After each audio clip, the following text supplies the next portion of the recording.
Ideas have consequences, but so does silence, insists Melissa Chen, the New York editor for The Spectator and managing director of Ideas Beyond Borders, a nonprofit that translates new and classic texts about science, history, and liberal political philosophy into Arabic and then distributes them free as ebooks throughout the Middle East. Born and raised in Singapore, Chen came to the United States a little bit more than a decade ago to study genomics at Boston University. She quickly established herself as a foe of groupthink, political correctness, and cancel culture in America, while critiquing authoritarian regimes in China, her birth country, and elsewhere. A frequent guest on shows and podcasts such as The Joe Rogan Experience, Bridget Fetisi's Walk-Ins Welcome, and The Rubin Report, Chen maintains one of the liveliest feeds on Twitter, mixing long threads with sardonic comments on the news of the day. Chen talks with me today about how an obsessive focus on identity politics led the media to keep insisting, without evidence, that the murder of massage parlor workers in Atlanta was a hate crime against Asian Americans, why Hollywood is changing its products to please censors in the Chinese government, and how the best way to counter radicalization is with speech and information rather than repression. Melissa Chen, thanks for talking to Reason. Thank you, Nick, for having me on. Let's get right to it. You have one of the best Twitter feeds in existence. Your most recent tweet as of this taping was, "I'd like to welcome the Arabs to the Schrodinger's White People's Club, signed Asians and Jews." What do you mean by that? Unpack that for me. Okay. So, the Jews were probably the first ones to join the club. Many years ago, during right after the war, there were all these college admission practices where they were trying to keep the Jews out, and they had quotas. So, Jews were, considered people of color.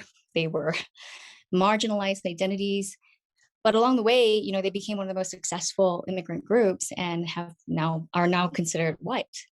And it's the same thing with Asian Americans. Asian Americans have, in the same way, kind of crossed that Rubicon. And today, what happened was, there was unfortunately just another shooting in America. 10 people were killed, and of course, you had a lot of people kind of jumping to conclusions. There were low resolution images of the shooter, and people assumed he was white. A lot of sort of our media class was, they were tweeting about how the very fact that this guy was taken into custody alive proves that he was white. It was just another white shooter in America. And of course, it turned out that he was actually a Muslim American. He had a very, visibly Muslim name. More details came out. He turns out to be Syrian. And so there were people trying to, kind of move the goalposts then. Instead of saying, I was wrong about this, shouldn't jump to conclusions, then it became, well, he had white privilege because he looks white. Arabs are white, and therefore he would, this is why he was still taken into custody, wasn't shot like he would have been if he was a Black American. I'm assuming if the Arabs are now joining the Jews as honorary whites, the Jews are going to want to recount or something like that? Perhaps, yeah. But there is this concept where the concept of whiteness is very fluid.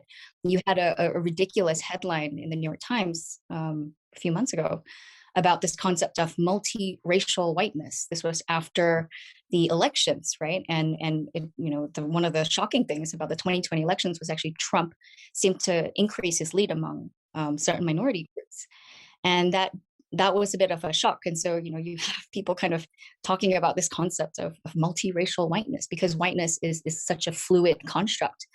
Basically, whoever they want to paint in power is now considered under this umbrella. And so, that was what I was poking fun at, because Asian Americans, with especially how they have performed as a demographic in academia, and also just looking at income, median wage, for example. And Schrodinger, of course, is the physicist who came up with the idea of, the famous example of a cat being dead and alive at the same time. And I know I've used it a lot, the great Schrodinger's immigrant, who is both lazy and comes here to take welfare, or is super energetic and comes here to steal our jobs. Like they can be both. It's undecidable. They can be both at the same time, right? Exactly, and that's what we mean by using these identity groups as pawns in the larger culture war. And we're seeing a lot of that now with Asian Americans, because on the one hand, you have universities, this debate about universities discriminating against Asians, and on the other, suddenly they become minorities when it's very useful to the narrative. You've written and tweeted a lot about the impulse among many people to say that the mass shooting or spree killing, I guess, might be a more technical term for it in Atlanta, where a man went and shot 8 people, 6 of whom were of Asian descent. And that was immediately put into a framework that this is part of a massive increase in hate crimes against Asians. It turns out that that may not at all be the motivation of the shooter. What you were one of the first people I saw in press saying, what, we really need to kind of think about this and think about what the motive is. What was why were you so attuned to that, and why is it important that we don't jump to conclusions about why mass killers do what they do? Well, it's not just mass killers. I said the same thing when previous, like sort of previous to this incident that kind of like rose to the national consciousness, were a lot of incidents that were happening in some cities like Oakland, San Francisco, New York, because there were actually video surveillance captured of some assaults and attacks of mostly elderly Asians. And they were, perpetrated by, quite clearly people that were not white. And even under those circumstances, people were calling that, you had some conservative outlets calling it Black on Asian crime. And I never saw that framing as useful, because it implies something. You're implying a certain racial motivation. And even under those situations, I said, I did tweet that we should actually hold back. And, it turns out the DA, like Chesa Boudin, they did not bring any hate charges yet. And even under those circumstances, I said we should just wait for these people to be investigated, have their trial play out, figure out if racial motivation really is the reason for this, because ambient crime levels have been increasing across the board. And this is post COVID lockdowns, economic stagnation, and also you have the confluence of I guess government ineptitude. There's a trend where in some of these progressive cities where cops have been very reluctant to prosecute. So a lot of these factors have kind of come together, and it's caused crime in general to skyrocket. And so before we jump the gun to say that this is anything to do with a rise in Asian targeted crime, I think it behooves us to see if that really is the motivation, through investigations, through interviews with the perpetrators, because to make this claim is very serious charge. And you have a press basically that's very eager to link Trump's rhetoric, saying that because of he's been very, saying things like Kung flu or the China virus, that this is causing people. There's a direct line between Trump saying these things and causing people to actually act in a way that's violent towards Asians. And I think that's very dangerous. And it has not been proven. And moreover, the very fact that this is happening in, the cities that didn't vote for him by a long shot, is it doesn't seem like a plausible explanation to me. It's one of the studies that came out, and I think it was released just a day or two before the shooting, but it purported to show a 150% increase in 2020 over 2019 in hate crimes against Asians. And one of the things is that when you looked at the actual numbers, it seemed like there was less going on than people were drawing from the kind of headline conclusion. So in New York City in 2019, they counted 3 hate crimes and then it was something like 23 or 28 in 2020. And when you're talking about a city of 8 million, I mean, obviously any of these any hate crime is one too many, but we're not talking about thousands or tens of thousands of incidents.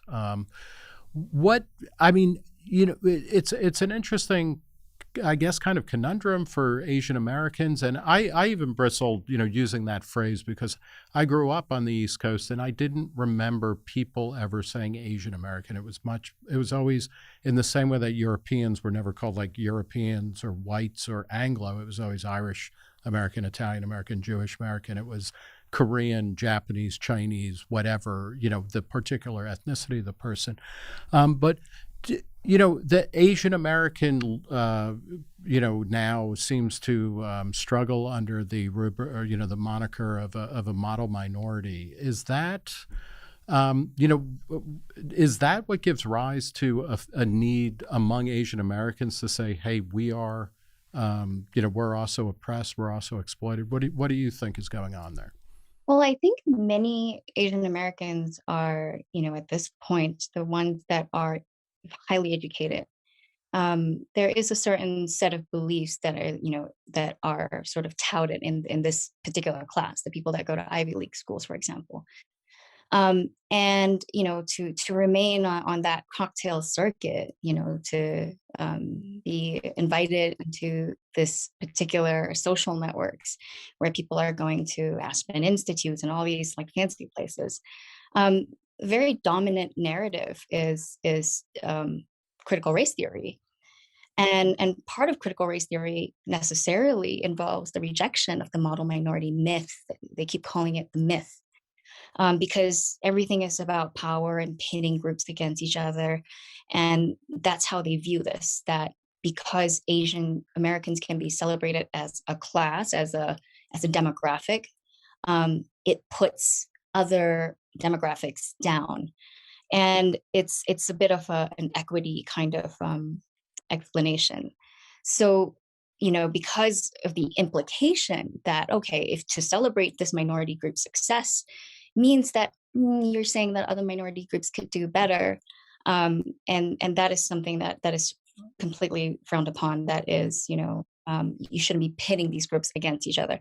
So that's really kind of where the rejection of that myth comes from, and ironically, coming from the class of Asians that are highly educated, that went to these very schools, that kind of got in spite of affirmative action.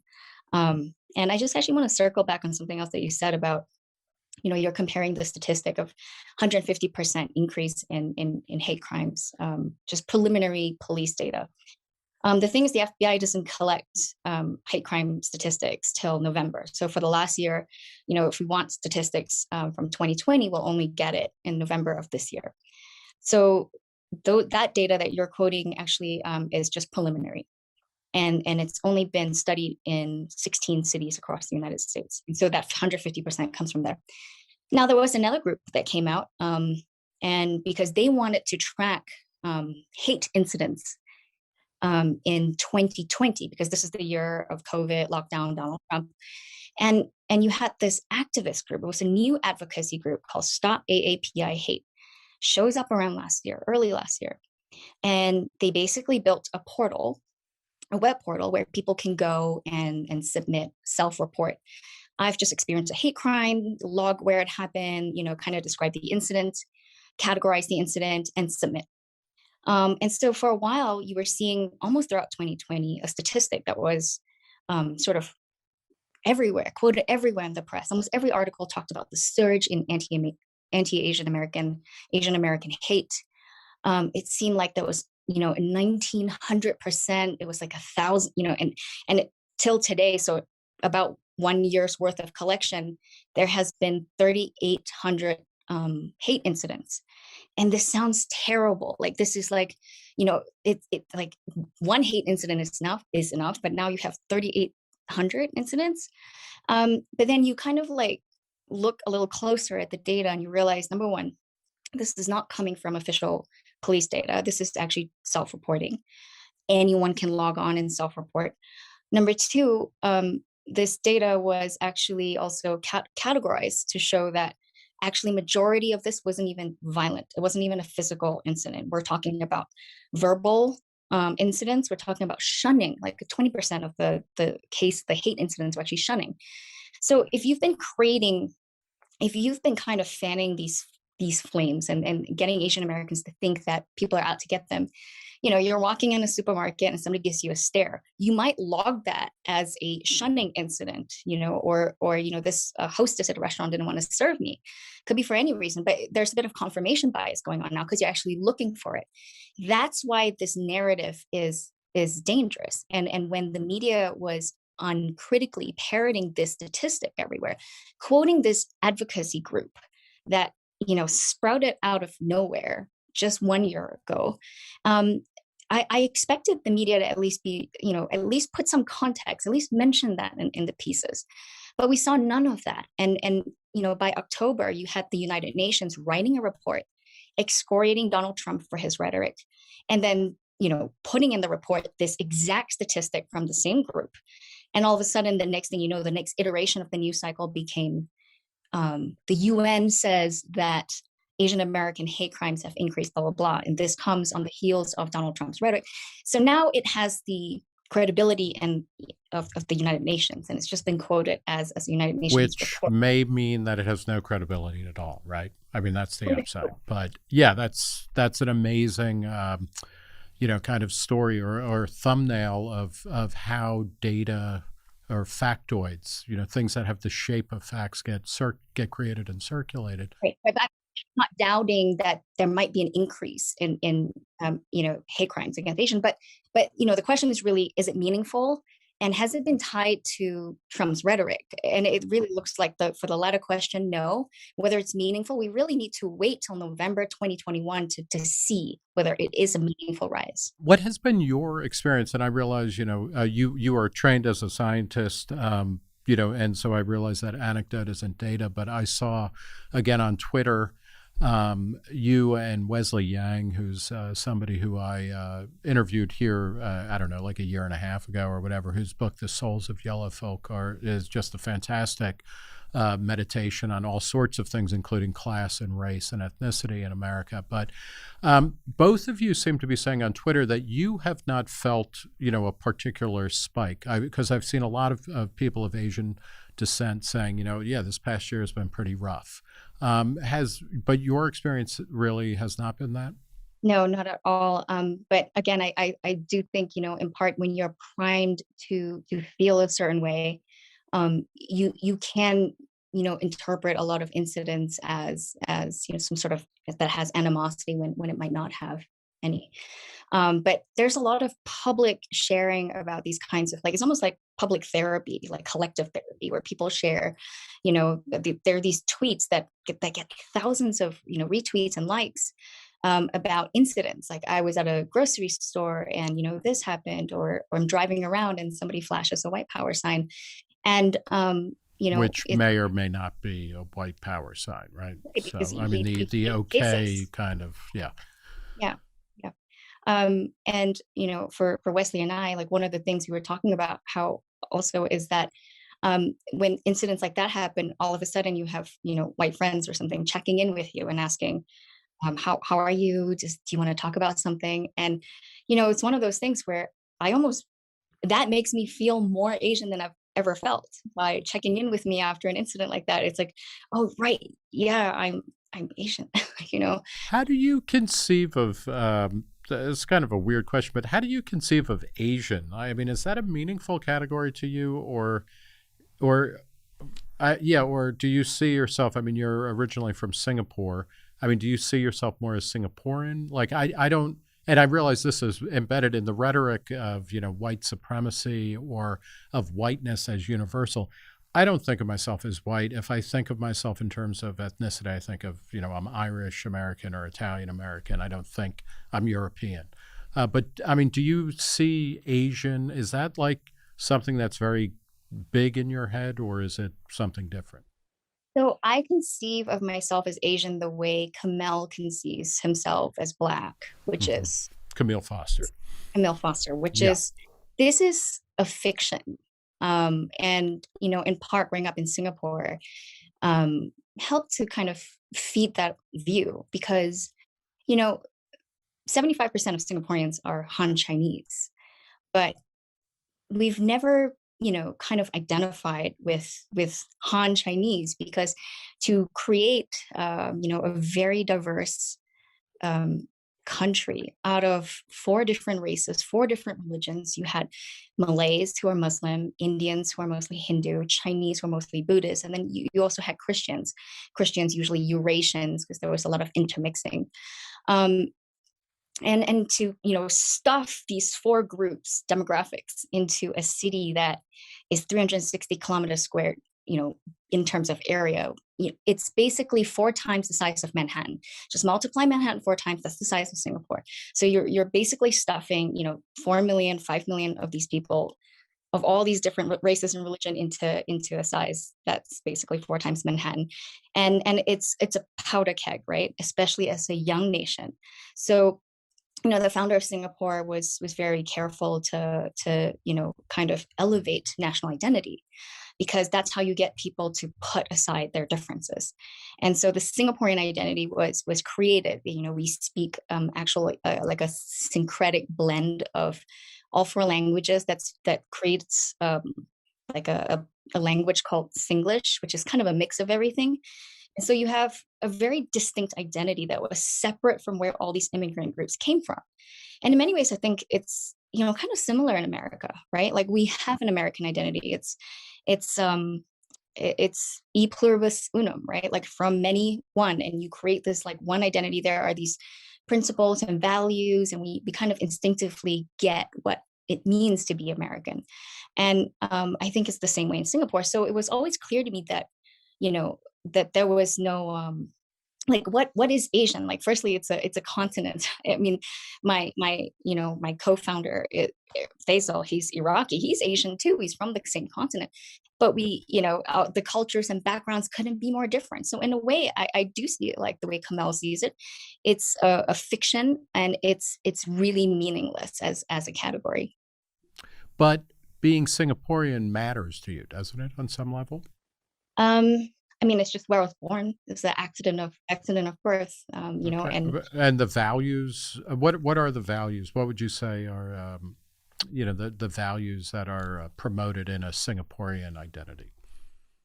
very similar to the United States. The idea of meritocracy is very important. It's almost enshrined in our national pledge, because again, it's you either have something merit based, or you have something that is, you deserve things because either aristocracy or identity. Um, and the only way to kind of make things fair and ensure that people have equal opportunity is to set up a system where you have a meritocracy. I would say also Confucian values are very elevated in So the national. what does that mean? Um, What are Confucian values? Confucian values, in the sense of hierarchies are kind of natural. The nuclear family is very important. Always respect your elders. It's more communitarian. So things like you social harmony is kind of prized against individualism, and that I would say is a bit more, it's a very clear contrast between what we have here, where where we're a lot more individualistic, right? We would kind of like, I mean, I wouldn't like it if anyone tried to justify, curtailing of civil liberties with the argument that, oh, this is to preserve social harmony. Um, so that I would say is the kind of major difference. What now? When COVID hit, um, you were a critic of a lot of lockdown measures, and Singapore was one of the places that was held up as a model for how to deal with COVID. What was wrong about Singapore's model, or was it that there was something fundamentally wrong with it as far as you were concerned, or it's that it's just fundamentally antithetical to how a free society should operate? I mean, by all accounts, Singapore did very well. And by well, they did manage to keep the cases very low, except for like a flare up with low wage, blue collar immigrant workers, which actually the root cause of that was stuffing them in these dormitories. And so it really did highlight the foreign worker plight in Singapore. Because Singapore, like a lot of countries, and and arguably the United States as well, there is a group of people who weren't born there, who come there and labor there and do a lot of the grunt work and are kind of segregated out of regular society. And so in Singapore, these people don't have access to the same social welfare benefits or citizenship or anything. A path to citizenship unless maybe they married a local. Um, but yes, they really shine the spotlight on this kind of like two-tiered system, right? And on a parallel worlds where these workers actually, have, are paid really low wages, and so it was good that it kind of sparked that conversation. And I think that what happened, it will improve their prospects. But by all accounts, other than that one blip, Singapore did, perform really well by most measures.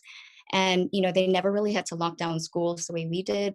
But here's what happens if let's say I want or you wanted to travel to Singapore, you would have to be quarantined in an airport for 2 weeks. So they shut down the borders, and it was a mandatory quarantine. You would be tracked. And if you were found to have violated your quarantine, as a American FedEx pilot discovered, he basically left his quarantine, I think half an hour earlier to pick up some drugs at the pharmacy before his flight back to the United States. He got arrested and he was jailed for 2 days. Um, the it's from our perspective, something like that would be ridiculous to jail somebody for breaking a quarantine half an hour early. We're not even enforcing our quarantines, right? So even domestic travel, we've not even been enforcing it. But the Singapore mindset has always been to sort of enact certain punishments to make an example out of people, because these examples then become deterrents for other kinds of behavior. And in a way, that's actually a very kind of like tiger mom Asian kind of mindset. We have to, make an example out of you. And so I think that's why you had such harsh punishments. And then they also started creating these apps to allow tracking. And I think one of my criticisms of it was actually that, the government basically said, don't worry, this app is just to, track the spread of COVID. But of course, it was used actually, and some data was turned into the police, who used it to arrest 2 individuals. So it's the classic slippery slope kind of problem that we worry about came to fruition. Otherwise, I think it's a totally different country with very different ideals. And at the end of the day, they didn't have to shut down their schools. Businesses were actually open for a much longer time. And it remains to be seen, which methods was, better. Yeah, and it's not clear that we had to shut down, right? I mean, shutting down the schools seems to have been a complete waste of time and resources, with probably very long-lived ramifications that we can barely begin to conceptualize for the moment. So you came over to the United States from Singapore in order to study, and you were studying genomics. Why did you come here? And has the country paid off for you in the way that you hoped it would? I decided to come here because, Singapore is always like obviously kind of a very socially repressive place. If you're a natural rebel, which I was, it was I knew I needed to leave to at least live a portion of my life outside the country. And the United States for me was a first choice. Obviously, it appealed to me because of some values that were in direct opposition to the values that I grew up with in Singapore. The freedom of speech was very important. I was so aware of these what we would call OB markers, out of bounds markers. Um, and when you have a law that would penalize people for speech that could be, that basically if you offend the religious feelings of a certain group, you could be jailed, as has happened. It really puts a damper on speech in the sense of self-censorship. So people do end up self-censoring, and you just feel like there's this general sense of you're walking on eggshells all the time. But in one way, it's just very clear. If you don't talk about race or criticize the government too much or talk about the legal system, you'll be fine. And you kind of knew that you just, as long as you didn't go there you're okay. But it does have an overall effect on people. And I was always kind of a rebellious kid anyway, and coming to the United States was quite important to me. And I imagine that in college it would we'd be free to discuss anything, and of Yeah, course when you I got really here, picked the wrong time to come to the United States, right? I picked the right time. By the time I graduated, it was 2009. So that was before. It was really only later on, and I was actually working on campus at the time, that I started to see all the shenanigans. And, that was like, I was probably one of the first ones to start speaking out about it because I could sense, I think people that live in countries where speech is repressed tend to have a particular sensitivity to it. It's like our antenna, like, oops, something's wrong. You have the kids here who these are supposed to be your educated class. They're going to be the elites of your entire cohort. And they're the ones clamoring for censorship. They're the ones displaying this uber sensitivity to everything. I wanted to shut speech down, disinvite speakers. And that's when I realized like something is wrong with America. But in speaking out, one of the pushbacks that I got was, this is kind of fine too. This is just fringe. Don't worry, it's a phase. They're just crazy college students. This will never survive contact with reality after they graduate.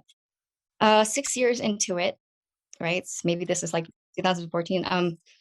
That was wrong. Yeah.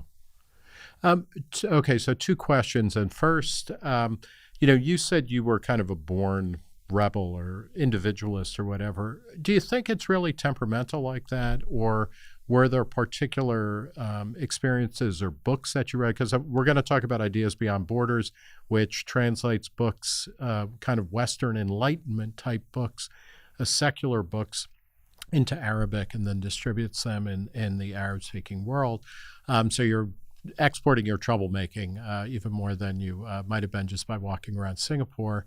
But is it really just a kind of temperament, or is it something that you think was learned by you from either the things you read or the experiences you had? Oh, I'm sure it's a mix of all things. But I grew up into a very I guess my mom was Methodist, and so I was sent to Protestant schools my whole life, and very active. She was very active in church. And I definitely remember questioning a lot of the Sunday school teachers, even when I was 6 or 7, to the point that I had to get out of class. And other kids who grew up, in the same social milieu, um, would just sit there and just kind of go along with it. I never really could get into religion, and I tried. And I knew that speaking up was a bit of it's a kind of culture where even just asking questions was frowned upon, because part of Confucian values is there's hierarchy. You should always respect your teacher, and information flow is top down, not bottom up. And that's one of the bigger contrasts with America. When I came here for college, I'm like, you mean you can talk back to the professor? You mean this is a discussion? Yeah. I mean, it was mind blowing. It just was a total culture shock. You mean I can call the professor by his first name? I didn't have to sir or madam. It's such a different. Unless it's Dr. Jill Biden. Oh, that's You can true. just call them Jill or Bill or whatever. It's fascinating to think about introducing Protestant Christianity into an Asian culture, or into a Catholic culture in Europe in the 17th. 16th, 17th, 18th centuries, where there's such a premium in Protestant theology and individual experience, individual interpretation. That it seems like a bad idea to be introducing Christianity into Asian settings if what you want is to maintain hierarchy. Actually is doing so well. So the country with the largest number in proportion wise of Christians is actually going to be China in the mix by 2025. Look at mega churches in Korea. It's huge in Asia. Christianity is booming there, and is booming as it is on the decline here in the West in general. What explains that? Is it that that it's actually true and people are going to be they're banking on being saved, or what is appealing about Christianity in communist China? No, it's not really necessarily communist China. I think culturally, the um, sort of, I think both Christianity and values, like Asian values, which I really don't like that term. Um, they There's something that goes kind of hand in hand. This like work ethic, Christian ethic, the simplicity of seeing the world, with like good and evil and salvation. It appeals to the Asian mindset very much. And then also Christianity is very focused on the nuclear family and social conservatism. And Asians are social conservatives, and it's one of the reasons why many of them, are vote for Republicans. So, my other question was when you started to encounter in an American context students being the ones who were saying, like, hey, don't ask questions or don't make statements that are kind of upsetting to people. Where do you think that's coming from? Because it used to be the idea is that you go to college, and this is mythologized and romanticized a bit, but the idea was you would go to college in order to be offended or to be exposed to things that you couldn't possibly believe are true, and you would have long late night conversations, arguing about everything, and that seems to not be what the dream is anymore. What's going on with the new kind of repression on campuses? I quite fully buy into George Lukanow's work and Jonathan Haidt with Coddling of the American Mind. And I think this concept of safetyism is really coming from the kind of parenting for a few decades that have led up to this point. So you're indicting me and my parenting. Point taken. I offered no defense, but I yeah. mean, think about how different America would be if we were all brought up by Amy Chua. We would be able to take a lot. It's, you know, okay, maybe that was extreme, but there is a sense that that kind of parenting is not really inculcating a sense of resilience, emotional resilience to things. And we're so, we're creating a generation that's just used to having their feelings validated all the time. You could be anything, participation trophy for you. And in fact, that, in part that's a bit of a lie, right? Like we tell these kids all the time, you can be anything you want, and it's great. It's, in fact, I mean, liberalism was great coming from a conservative society where, you're told, no, you can't be anything you want. It's not you do you, basically your the path available to you is pretty constrained. If not Singapore itself, in a lot of countries where it's like at a certain age you take an exam, and if you don't make a certain score, then whole swaths of the future are just blocked off to you. I mean, that's a terrible world to live in, Terrible. isn't it? It's Yeah. terrible. I fully believe it's terrible, but there is a dark side to the American method, I think, and we're starting to feel it. A lot of kids are not given that dose of reality. They're, if you're told for your whole life that you can be anything, by the time you hit college and your options start dwindling, you start to see your own limitations. All of a sudden it hits you. You're like, wait a minute, maybe I can't do anything, and that, you know, dissidence, that existential crisis it creates is, it can be pretty damaging. Hmm. So let's talk about Ideas Beyond Borders, the organization you co-founded with Faisal Mutar. What is Ideas Beyond Borders, and why is it necessary to exist?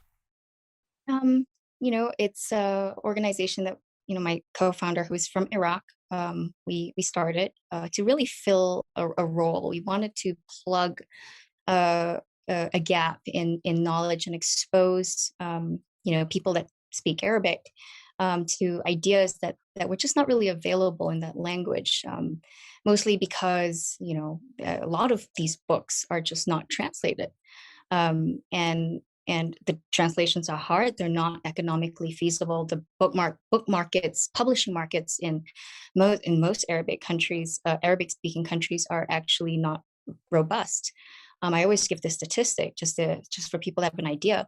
A New York Times bestseller here in the United States, you would need to sell about 5,000 copies in 1 week. An Arab bestseller will be, a book that sells 5,000 copies in an entire year. So And we wanted to kind of change that. There were a lot of books that we thought should exist in Arabic, that we should, have people be given free access to, that were ideas about books about the Enlightenment. We actually just did translating John Stuart Mill's On Liberty, the graphic novel, into Arabic. We're doing science books, books about philosophy, just to kind of reignite this culture of reading. There was a time when the Arabic speaking world was actually, very pluralistic. Scholars used to go there. There were libraries everywhere, and it's changed, and it never really bounced Is back. that mostly is that largely, in your understanding, is that largely a function of political ideology merging with religion? Or I know that you guys focus some attention on the idea of secularism as something that has gone missing, but it's also I was talking to a woman who I guess was Syrian and was talking about how in the 60s, women were wearing mini skirts and going to university. In many ways, it was as or more advanced many parts of the Arab world than the West. So is it simply Islam, or is it also Islam plus kind of nationalism or pan-national? Definitely the latter. I think Islam was co-opted in a way, to shore up power.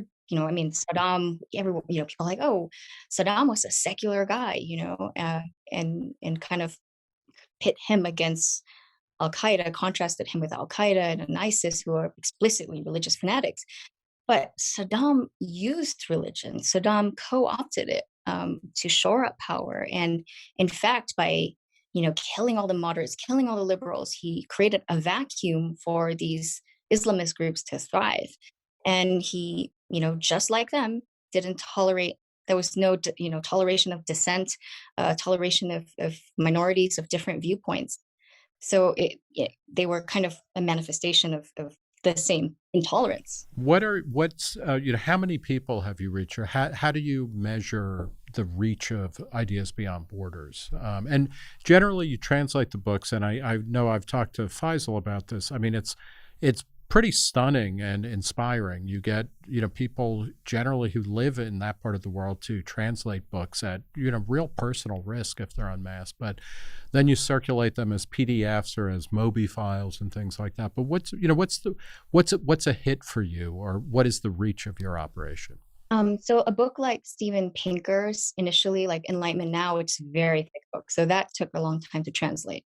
A book like his got 12,000 downloads in the first 6 months, just from our website alone, and that's what we can track.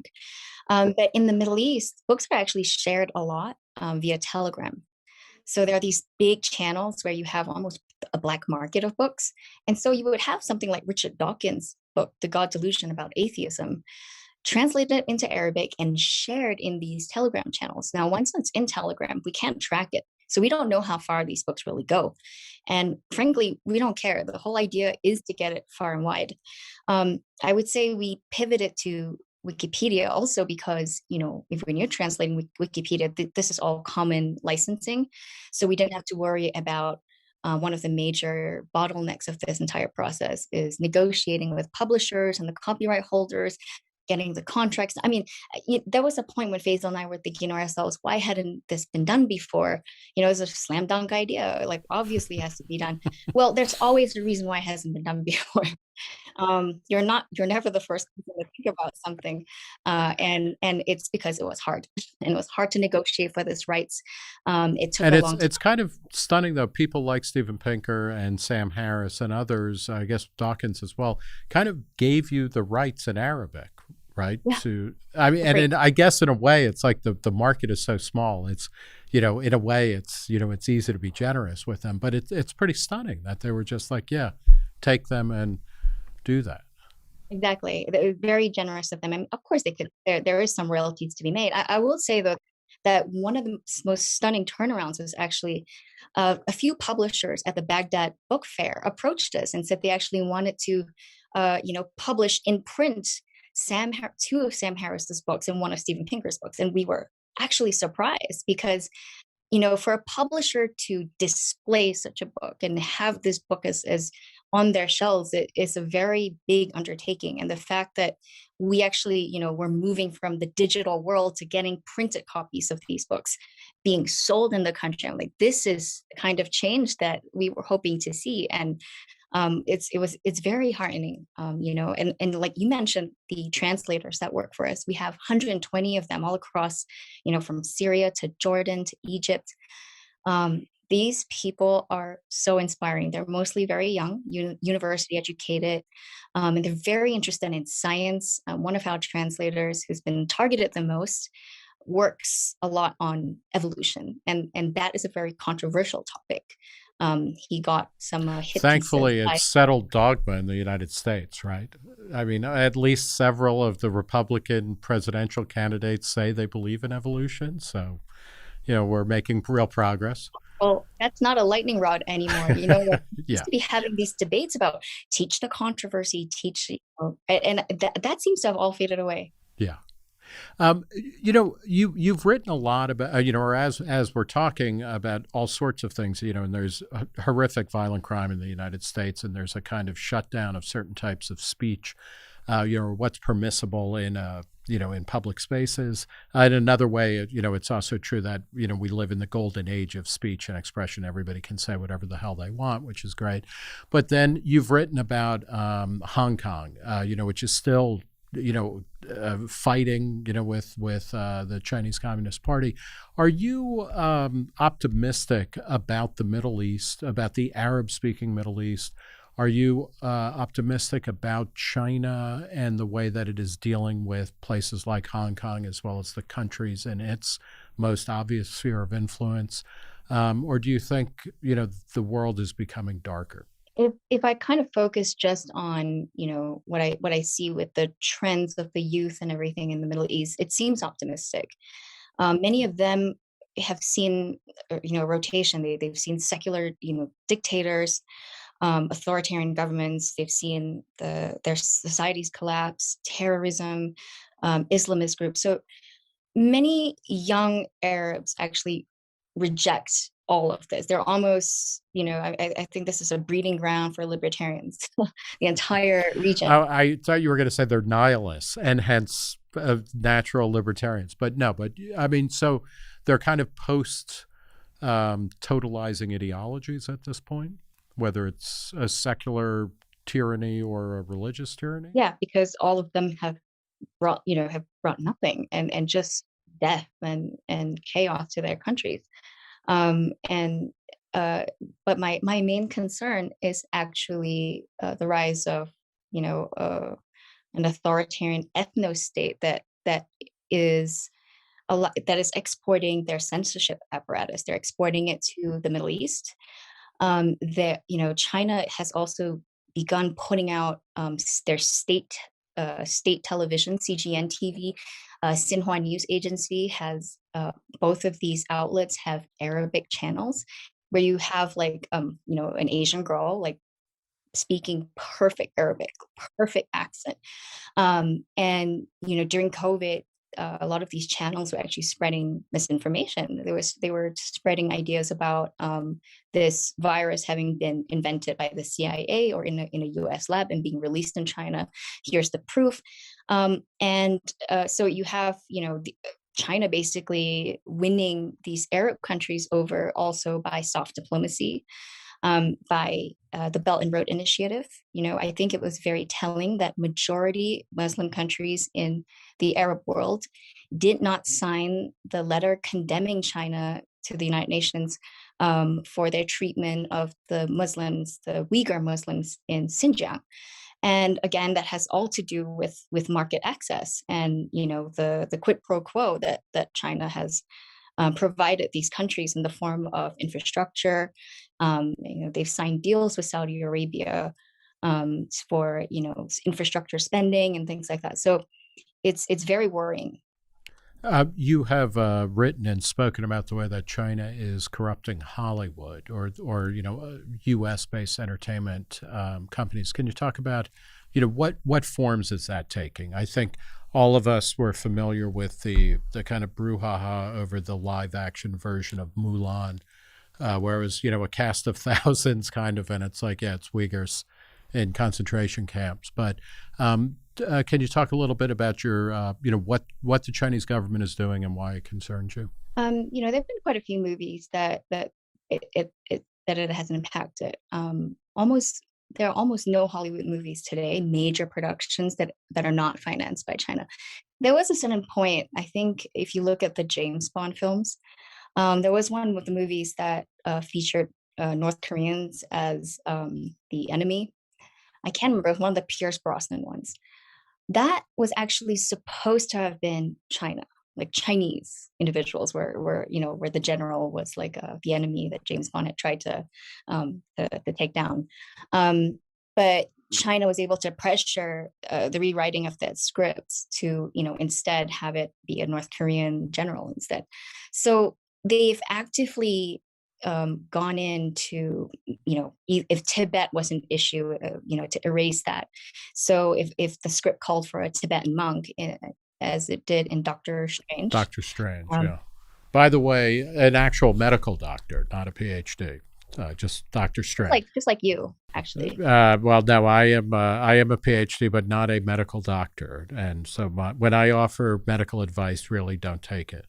But yeah, so and I mean, what is the solution, or what is your solution to that? Because on a certain level, what Hollywood is doing, Hollywood is a shorthand for this, because it also extends to the NBA. Where within the same week you might have somebody like LeBron James, talking about, rightly criticizing certain types of police tactics in the United States, but then shutting down fellow players for daring to say anything bad about China. What what is the right way to do that? Because on a certain level, these giant corporations, whether it's a movie studio or a sports league, they're just going where the money is, right? Right. I mean, I think there's a difference between, companies that are involved in the national security infrastructure. Um, for those companies, anybody that's providing some sort of electronics to, say, the electrical grid, yeah, I think we have to be very careful about working with any company really, that has relationships with China. Chinese companies do not have any separation. There's this thing called a civil military fusion. Every company has to have on their board a member of the Communist Party. So it's not like in the United States where there is actually a wall of separation between industry and the state. In China, they are one and the same. So any, node that passes through China, if your company is hosting a server there, you can almost bet your, entire company's assets that on the fact that you will be spied on. And so I think the policies regarding these kinds of, companies are very different than entertainment, than the NBA, where we can't stop this from happening. There's no law, this is not something that we can pass by legislation. But I do think that people speaking up about it, people pointing out the hypocrisy, at some point it has to be so obvious that you cannot take this public position because it is simply embarrassing. And so, there are some, liberal talk show hosts that have been highlighting this. Bill Maher is a very good example of one. And the more this kind of penetrates the public consciousness, organizers, we need to have people that, bring together people in Hollywood, directors, whatever, to talk about the problems they're facing with, journalists who study this problem, who know exactly what's going in Xinjiang, and kind of bring them together to talk. Because I think a big part of this is, for a long time, I think it was naivete. It was just, you can make money, we can all make money, we can get rich together, China will change. Clearly that, the opposite has happened. China is not only not changing, but they are changing us. So yeah, can we talk about that a little bit? Because yeah, there was that moment, and I'm thinking back to like the early YouTube days when you would see videos, and this was kind of a paradigmatic YouTube video, and it made I think about it, I kind of choke up a little bit, but it would be Chinese kids singing or lip syncing Backstreet Boys songs wearing Kobe Bryant Lakers jerseys, and it was like, okay, you know what? America or the West has tried, military power, and that's come a cropper. It's just, destroyed all sorts of things, including the economies of the West, and that we were all going to be able to communicate through shared entertainment and culture and things like that. That has really kind of disappeared, and we now, seem to be in a place where it's like, no, it's just, one popular line of thought is, that China is rising and is dominant.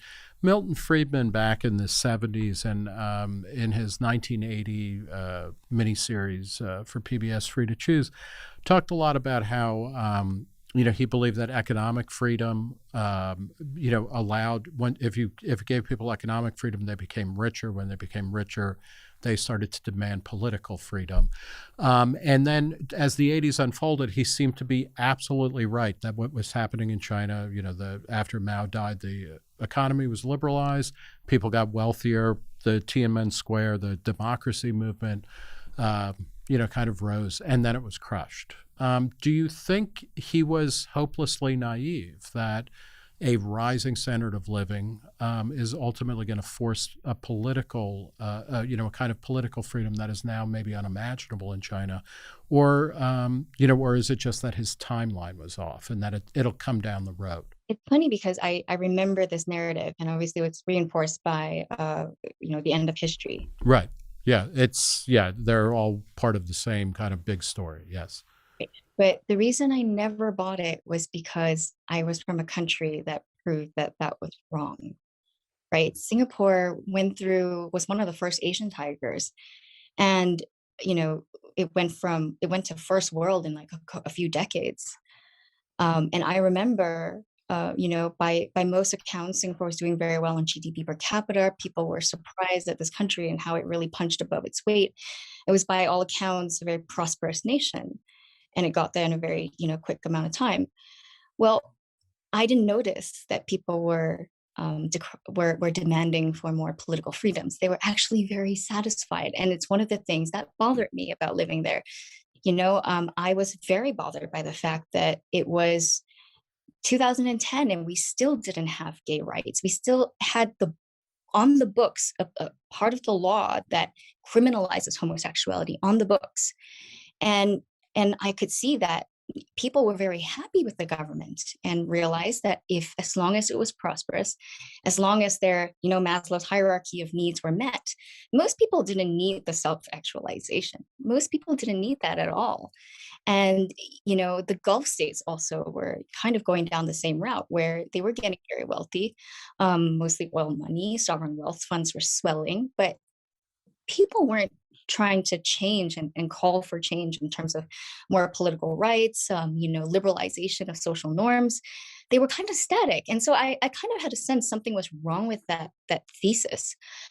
But, the one thing that I kind of think it's unfair to judge Milton Friedman for is, in China's case, it's not a really fair assessment because China never really had a two-way street in terms of communication. So they had this big firewall, and as they grew, they were able to keep their own population in the dark. Now, if those walls were taken down, if the average Chinese person could read everything about the world from the comforts of their own home and learn about the world that way, maybe they would have they would have actually demanded for more political freedoms.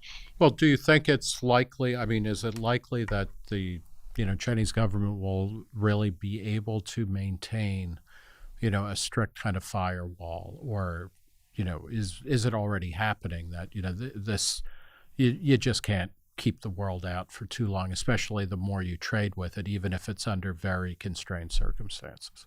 That's what we thought, right? But the way technology has gone is actually it's reinforcing the surveillance state. It's actually shoring up their authoritarian power in a way that's almost unprecedented.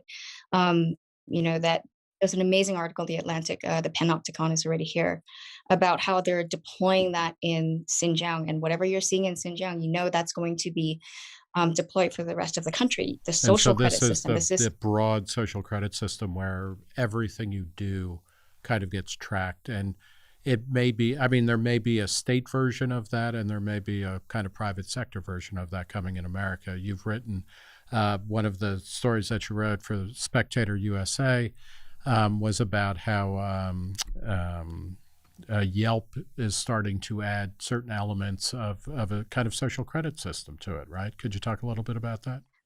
Yeah, I think that was with regard. I can't remember what the story was about, like the actual It was about incident. like racist or racially charged behavior was noted at a restaurant or something like that, that they had a Yes. tag.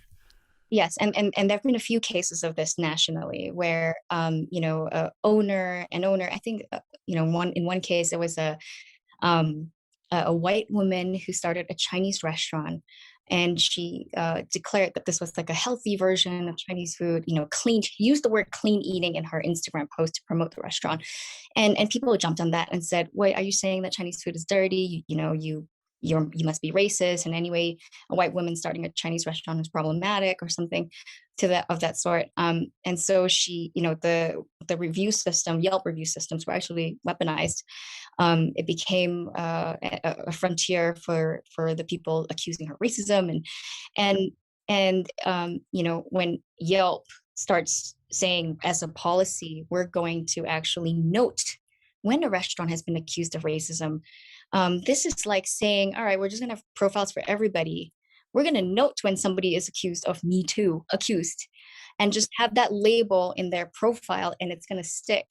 Um, what could go wrong? I mean, this is, mob rush to judgment on steroids, and it's going to follow you. I mean, Europe is slightly better at this. I think they have things like the right to be forgotten, and they care a little bit more about privacy. But Although they also care a lot more about controlling expression, right? So that certain kinds of thoughts or words are verboten. You can't buy and sell certain things. As a final point, and I'm going to mangle the pronunciation because I think it's Latin, and even though I took 2 years of Latin in high school, I have no idea how to pronounce it. On your Twitter feed, which is Ms. Mel Chen, and there'll be links to this at the Reason page for those who are listening. You have a slogan that is Capere Aude, CAPEREAUDE. Do you remember what that is, and why is that important? yes, my Latin is also bad, but thankfully, uh, that's it's not a microaggression to mispronounce Latin. Yeah, Um, not anymore, right? Because Italians kind of became white about when Joe DiMaggio went hit in 56 games in a row. Italians became white. except for the New Jersey one, like, They're they're the worst. They're garbage. Yes. So what does Capere Aude mean? up Or here. I think it's up here, SAPRE. It translates to dare to know, and it's was kind of seen as the motto of the Enlightenment period. And I've always kind of identified with that phrase because, um, you know, the idea about daring to know something that is forbidden, know something that is, knowledge that was kept because at the time during the Enlightenment, it was controlled by the church, and the church was the one censoring all other publications, and poor Voltaire had to be exiled. Um, and you had to meet in these secret salons to discuss ideas, and the entire encyclopedia by Diderot was published in secret. And I've always identified with that because I think like this idea that right now we're kind of living in that culture again where there's certain ideas that we're not allowed to kind of talk about in public, not because of government censorship, but because of certain social mores, like questioning certain ideas, maybe even putting out data. You've had people fired for just quoting statistics that were coming out from academic journals. And it's not about knowing all the answers, right? It's the most important thing in life is knowing that you can ask questions that lead to the answers. And we now live in a time where even questions cannot really be asked comfortably about certain topics. And so I kind of like use that phrase to remind myself of not, don't be afraid to ask, because having all the questions is actually more important than having all the answers. All right, that's a great note to end on. We're going to leave it here. We've been talking with Melissa Chen. She's the managing director of Ideas Beyond Borders. She's a columnist at the Spectator USA, and you can find her on Twitter, Clubhouse, and virtually every social media platform. Melissa, thanks for talking to Reason. Thank you, Nick.